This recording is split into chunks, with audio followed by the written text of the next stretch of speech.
If someone, the Malikis, they say, if someone doesn't have, like we already mentioned, if doesn't have the independence during takbir, qiyam and ruku. Okay, ruku has a different chapter later on, but you just mentioned it. Meaning he's not holding on to something. Then his prayer is valid, but if he was holding on to something or leaning while he was reciting the surah after the Fatiha, his salah is still valid. Okay? Meaning if he fully leaned on something without an excuse, where is the fard bit? Takbir and Fatiha and the ruku. But the surah bit after the Fatiha is not fard. So even if he leaned on the wall or a pillar or something, or holding something or a stick, and he fully put his weight on it, his salah is fine, as long as it wasn't on the takbir and the Fatiha and ruku. Okay?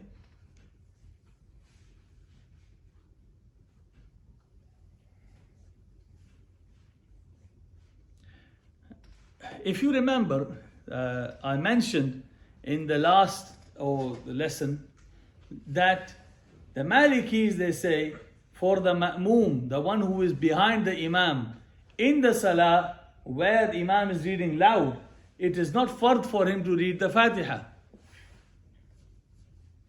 Right? So they say, if a person behind imam during Fatiha did lean on something in fard salah, his salah is still valid.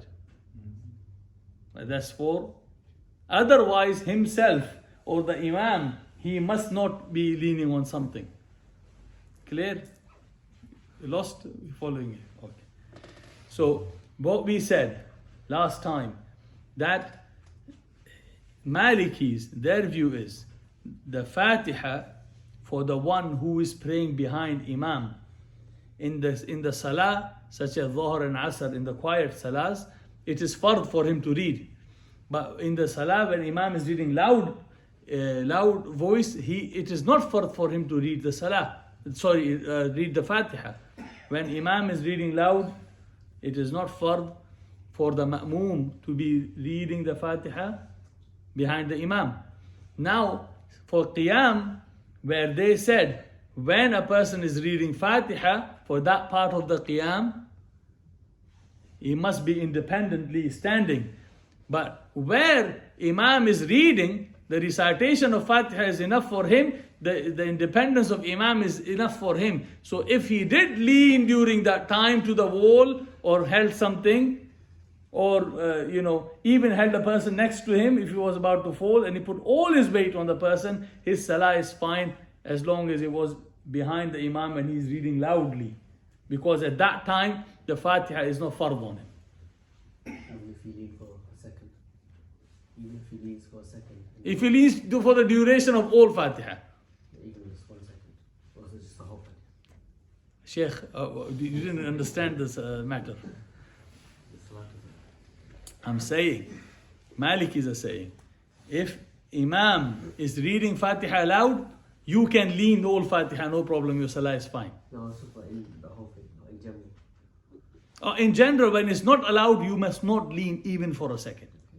Okay, yes.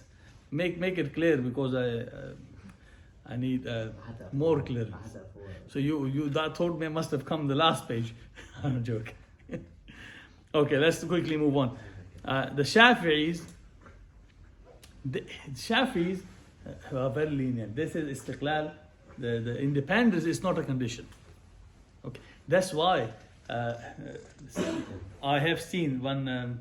There was a video, very old imam. He's standing, of Masjid Aqsa.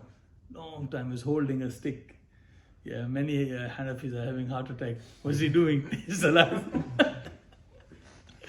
But the Shafi'is, they say, it is not conditioned. So long as a person is standing position, he can fully lean. Okay? As long as his feet are on the ground. If he's leaning fully and he lifts his feet, that means he's hanging. Then the Qiyam is gone. Yeah? As long as a person is holding something, he can be fully leaning, no problem, but his feet should be on the ground. That's the main bit. That's the part of Qiyam. If he's standing straight and his feet on the ground, even if he's leaning because if you see a person with a stick, you will say he is standing. So there's a qiyam is proven by him just standing. Okay? But if he lifts his leg, or both legs are hanging, then salah is gone. Okay?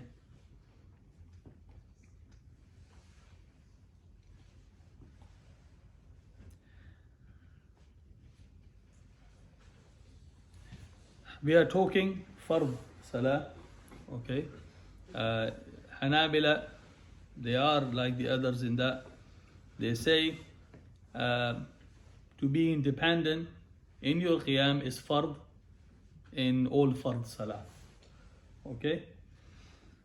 So if you lean on something, little bit, no problem. But if you lean putting his full independence on something else, without a reason, if there is no excuse for him, he did that, his salah is invalidated. Okay?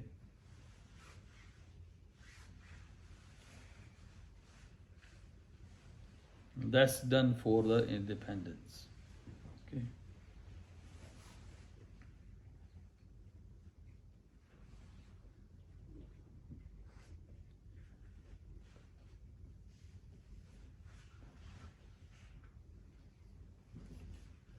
If you remember, if you've been following if you are there, it will benefit you in the future. The people who attend, it helps understand the future because we can't go through things again.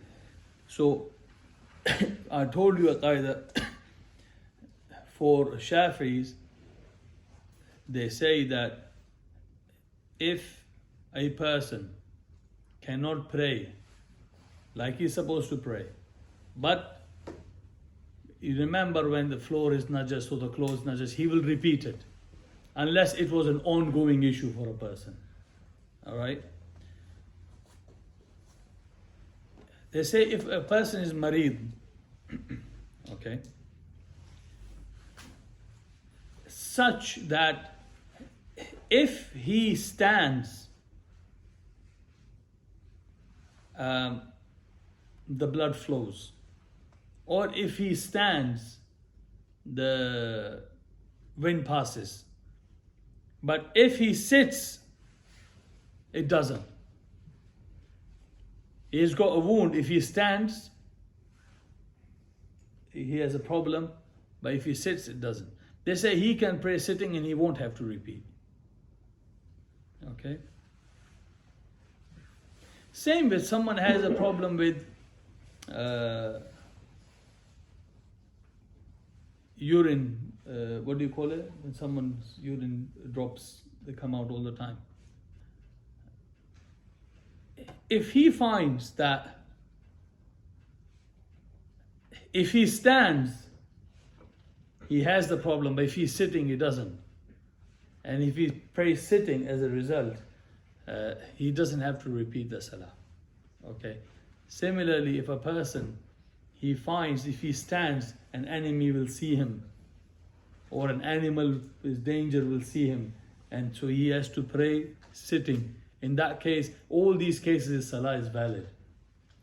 So he has left the qiyam part for a reason, a good excuse in that. Yeah. Otherwise, you can't just leave the qiyam in your fard salah. We're talking fard here. Yeah.